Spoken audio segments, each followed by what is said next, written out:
चीन ने ईरान को वो सैटेलाइट नेविगेशन का एक्सेस दिया है जिससे ईरानी मिसाइलें अमेरिकी जीपीएस जाम होने के बाद भी अपना टारगेट ढूंढ निकालती हैं।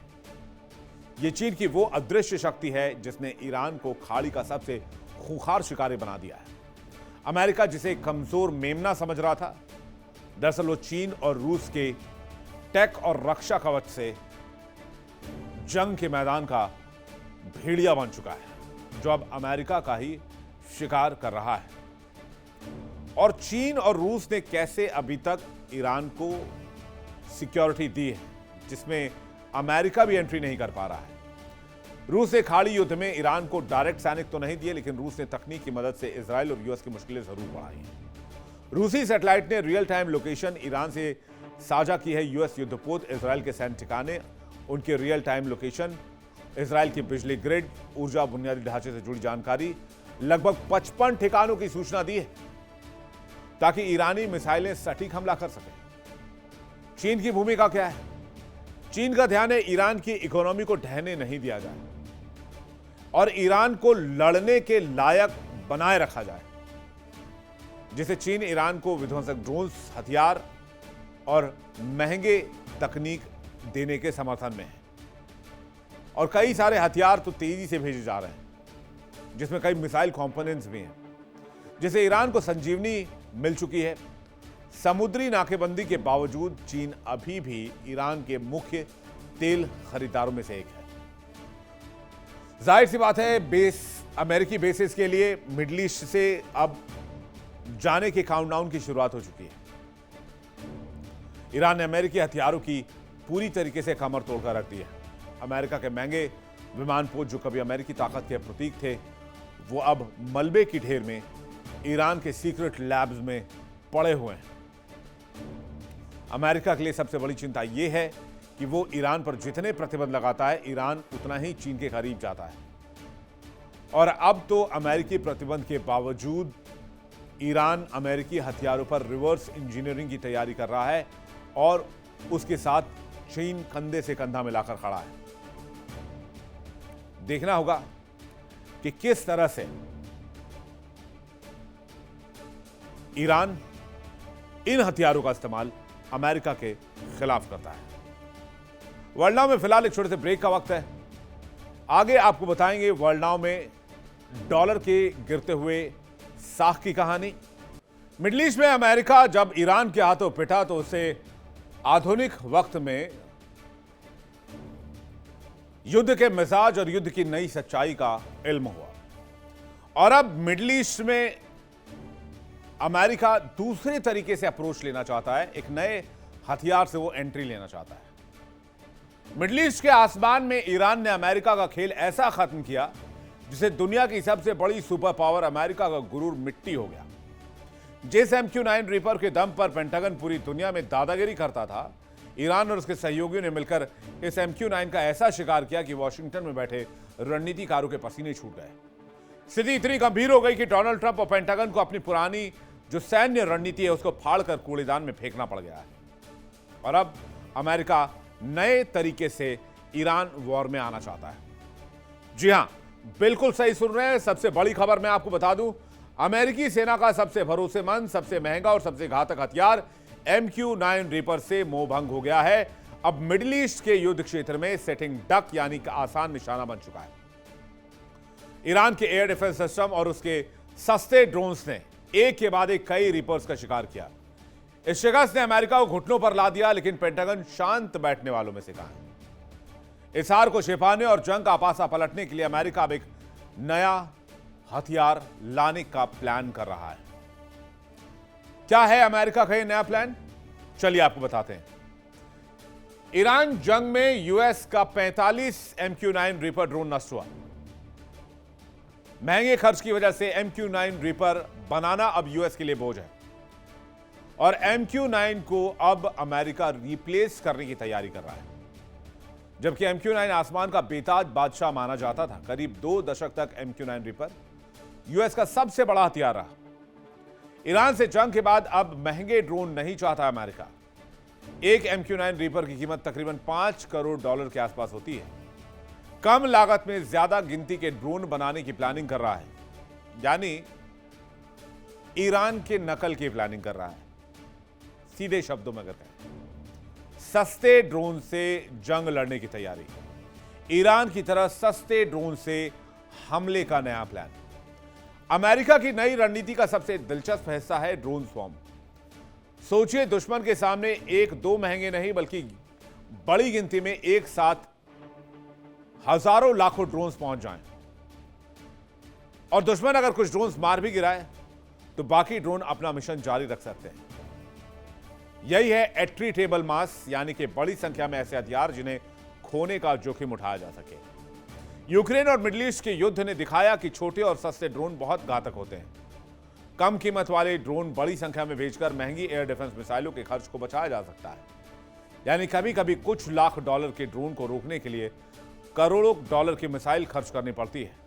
अमेरिका अब इस महंगे वॉर मॉडल को बदलने के लिए तैयार है। वो अपने लिए एक सस्ता वॉर मॉडल चाहता है जिस पे अमेरिका का युद्ध मंत्रालय काम शुरू कर चुका है। चलिए आपको बताते हैं अमेरिकी MQ-9 की जगह किस ड्रोन को जंग के मैदान में उतारने की तैयारी हो रही है और इसकी खासियत क्या है। जानकारी यह मिली है कि MQ-9 रीपर की जगह पर वाइल्ड फायर ड्रोन अब अमेरिका लाने की प्लान कर रहा है। लंबी दूरी तक उड़ान भरने में वाइल्ड फायर ड्रोन सक्षम है, लंबे समय तक मिशन में तैनात रह सकता है वाइल्ड फायर ड्रोन।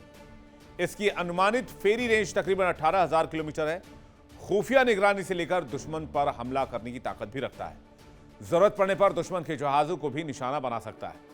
इसका मतलब यह नहीं है कि MQ-9 रीपर को तुरंत ही जंग के मैदान से बाहर कर दिया जाएगा। रीपर अभी भी खुफिया निगरानी और लंबी दूरी के मिशन में बेहद उपयोगी है। अमेरिकी सेना इसकी क्षमता बढ़ाने के लिए ईंधन और इलेक्ट्रॉनिक वॉरफेयर सिस्टम बना रही है, साथ ही लंबी दूरी के हथियार भी जोड़ रही है। समस्या सिर्फ इतनी है कि दुश्मन के मजबूत एयर डिफेंस वाले इलाके में रीपर को भेजना लगातार महंगा रहा है और जोखिम भरा होता जा रहा है। MQ-9 रीपर 2 दशक तक अमेरिका की पसंद क्यों रहा, इसकी वजह भी आपको बता देते हैं। रिमोट से चलने वाला ड्रोन है MQ-9 रीपर। अमेरिका का जाना माना हंटर किलर ड्रोन है। लंबे समय तक निगरानी मिशन में रह सकता है, जरूरत पड़ने पर सटीक हमला भी कर सकता है। लगातार करीब 27 घंटे तक उड़ान भरने में सक्षम है। तकरीबन 50,000 फीट की ऊंचाई तक ये उड़ान भर सकता है। इसे हेलफायर मिसाइल से लैस किया जा सकता है, स्मार्ट बम भी ले जा सकता है, कैरी कर सकता है ड्रोन। अमेरिका ने MQ-9 रीपर को 2007 में सेना में इंडक्ट किया था। यह ड्रोन अफगानिस्तान, इराक, सीरिया, पश्चिमी एशिया में बहुत ज्यादा इस्तेमाल हुआ, जहां ये आतंकवाद विरोधी अभियान बड़े सैन्य संघर्षों में इस्तेमाल में लाए गए।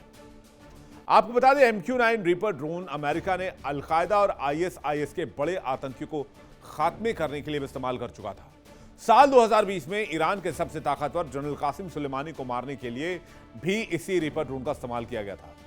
तब अमेरिका को लगता था कि इस तकनीक का तोड़ किसी के पास नहीं है, लेकिन वक्त बदला तो तकनीक भी बदली और हालात भी बदले और ईरान ने अमेरिका की इस MQ-9 रीपर ड्रोन की कमजोरी पकड़ ली, जिसके बाद इस ड्रोन को दबोच लिया। तो MQ-9 रीपर ड्रोन की क्या कमियां रही हैं जो इसे अमेरिका के डिफेंस सिस्टम में एक लूपहोल बनाते हैं। MQ-9 रीपर ड्रोन की रफ्तार बहुत धीमी है।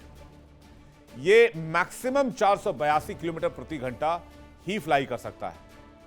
फाइटर जेट्स या मिसाइलों के सामने रफ्तार बहुत कम है, इसलिए ये defence missile, air defence missile से नहीं बच पाता। रडार से बचने की स्टेल्थ ताकत नहीं है। दुश्मन के रडार आसानी से इसे डिटेक्ट कर लेते हैं। एयर डिफेंस सिस्टम के सामने कमजोर है। MQ-9 reaper satellite remote control link पर निर्भर करता है। सिग्नल जैमिंग का काफी खतरा भी रहता है। ईरान ने सीधे तौर पर और अपने प्रॉक्सी जैसे कि यमन के हूती विद्रोहियों के जरिए अमेरिकी ड्रोन्स की कब्रगाह तैयार कर दी। सिर्फ पिछले कुछ महीनों के भीतर हूती विद्रोहियों ने एक के बाद एक कई MQ-9 रीपर ड्रोन्स को मार गिराया। अरबों रुपयों की तकनीक को ईरान के सस्ते वफा 13 और दूसरे एयर डिफेंस सिस्टम ने पल भर में कबाड़ बना दिया। पेंटागन के लिए सिर्फ पैसों का नुकसान नहीं था, यह पूरी दुनिया के सामने अमेरिकी सेना की तकनीकी श्रेष्ठता की बेइज्जती थी। जब यह खबर वॉशिंगटन पहुंची और ट्रंप तक पहुंची, फिर जब यह खबर पेंटागन तक पहुंची तो चारों तरफ हड़कंप मच गया। अमेरिकी जनरल ये मानने को मजबूर हो गए कि अब मिडिल ईस्ट की जंग पुरानी रणनीति से नहीं जीती जा सकती। हमें भी वही करना होगा जो यूक्रेन कर रहा है, यानी लड़ाई न सैनिक लड़ेंगे, न फाइटर जेट्स लड़ेंगे, न मिसाइल्स लड़ेंगे। लड़ाई अब ड्रोन्स के बीच में होगी। यानी ईरान और अमेरिका के बीच अब ड्रोन डोमिनेंस की लड़ाई शुरू होने वाली है। ड्रोन के वर्चस्व की लड़ाई शुरू होने वाली है। मिडिल ईस्ट में ड्रोन का बादशाह कौन है? अमेरिका को इस इलाके में अगर बने रहना है तो उसे अपनी पूरी वॉर स्ट्रेटजी बदलनी होगी। और इसी मजबूरी से जन्म हुआ अमेरिकी सेना के नए सीक्रेट प्रोजेक्ट का। इस नए वाइल्ड फायर ड्रोन की सबसे बड़ी खासियत यह है इसकी रफ्तार और उसका डिजाइन। जरा फुल स्क्रीन आप देखिए ये तस्वीर, जिसमें अमेरिका के इस ड्रोन के बारे में आप और ज्यादा जान पाएंगे। ये वही ड्रोन है जिसकी चर्चा अभी चल रही है, जिसे वाइल्ड फायर ड्रोन कहते हैं।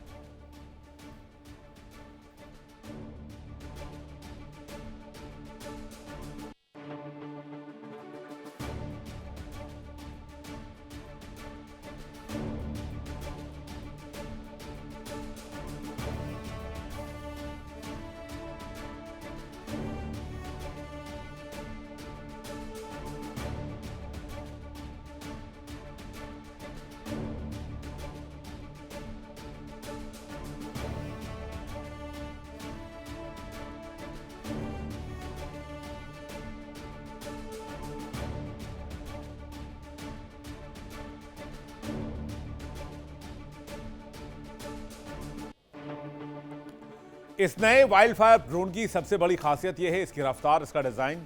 ये रीपर की तरह आसमान में रेंगता नहीं, बल्कि एक फाइटर जेट की तरह तेज रफ्तार से उड़ता है। मजेदार बात यह है कि पेंटागन इसे रीपर के मुकाबले काफी कम लागत में बनाने की कोशिश कर रहा है, ताकि अगर जंग में एक दो ड्रोन गिर भी जाएं, 8, 10, 15, 20 खर्च भी हो जाएं, तो अमेरिका के खजाने को झटका न लगे। राष्ट्रपति डोनाल्ड ट्रंप हमेशा से डॉलरों की बर्बादी के खिलाफ है। उनका मानना है कि पुराने और महंगे ड्रोन को खोना अमेरिकी टैक्सपेयर्स के पैसे को पानी में बहाना है। वैसे उनका मानना यह भी होना चाहिए था कि ईरान से जंग लड़ना भी अमेरिकी टैक्सपेयर्स के पानी को पैसे में बहाने की ही तरह है। खैर, ट्रंप की नई रणनीति से साफ है कि अमेरिका मिडिल ईस्ट से अपने सैनिकों को सुरक्षित तो रखना चाहता है, लेकिन अब पैसे खर्च नहीं करना चाहता। आसमान पर ईरान का कब्जा है, लेकिन वाइल्ड फायर ड्रोन इस गेम को पलट सकता है। अमेरिका अब सीधे टकराव के बजाय लो कॉस्ट हाई इंपैक्ट तकनीक से ईरान को घेरना चाहता है। तो ईरान से जंग में अमेरिका हार के करीब है और इस वजह से ये बदलाव किए जा रहे हैं क्या? यूएसएस अब्राहम लिंकन की वापसी हो रही है। यूएसएस जॉर्ज वॉशिंगटन की तैनाती हो चुकी है। MQ-9 रीपर ड्रोन को हटाया जा रहा है, उसकी जगह पर वाइल्ड फायर ड्रोन लाया जा रहा है और इसके अलावा सटीक मिसाइल प्रणाली पर भी जोर दिया जा रहा है। लेकिन क्या ईरान इस नए ड्रोन के आगे घुटने टेक देगा? बिल्कुल नहीं। ईरान ने पिछले 2 दशकों में अपनी पूरी सैन्य शक्ति को असिमेट्रिक वॉरफेयर यानी कि छापेमार युद्ध और एयर डिफेंस को मजबूत करने में लगाया है। अगर अमेरिका वाइल्ड फायर ला रहा है तो ईरान भी चुपचाप बैठकर तमाशा नहीं देखेगा। वो अपने रेडार्स को अपग्रेड कर रहा है और रूस QJ चीन की मदद से नई एंटी स्टेल्थ तकनीक विकसित कर रहा है। यानी मिडिल ईस्ट की जंग अब सिर्फ जमीन की नहीं है, ये टेक्नोलॉजी की वॉर रेस बन चुकी है। सबसे बड़ी बात, मिडिल ईस्ट में अब लड़ाई शुरू हो रही है ड्रोन्स के बीच में। जिसके ड्रोन्स में ज्यादा ताकत होगी वही मिडिल ईस्ट पर राज करेगा। देखिए इंडिया डेली 24/7 अब आपके स्मार्ट टीवी पर। इंडिया डेली मौजूद है सभी डिजिटल प्लेटफॉर्म पर लाइव और लगातार। इंडिया डेली 24/7 हर दिन राष्ट्र को समर्पित।